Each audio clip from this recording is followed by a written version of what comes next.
শেখ হাসিনা তার বাবার বাংলাদেশ, আমার বাংলাদেশ, আমাদের বাংলাদেশ, অর্থাৎ আমাদের সবার বাংলাদেশ যেহেতু এটা, তিনি দেশে আসবেন, এটা তার মতো করে তিনি আসবেন। এ ব্যাপারে ফাঁসির মঞ্চ কে তৈরি করবে? ফাঁসির মঞ্চ তৈরি করবার কোনো এখতিয়ার আমাদের নাই।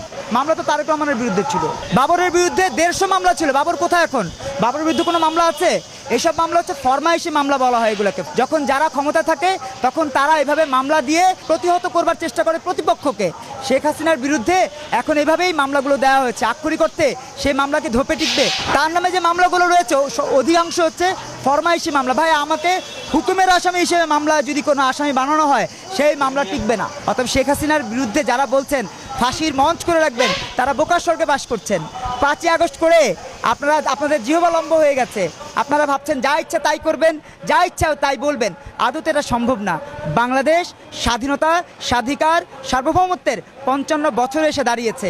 এখানে এসে আপনি যদি 5ই আগস্টের তুলনা দিয়ে, 5ই আগস্টের উদাহরণ দিয়ে একের পর এক আমাদের ত্রুটি চেপে ধরবার চেষ্টা করেন, শেখ হাসিনাকে ফাঁসি দেবার চেষ্টা করেন, সেটা হবে আপনাদের ভুল ধারণা।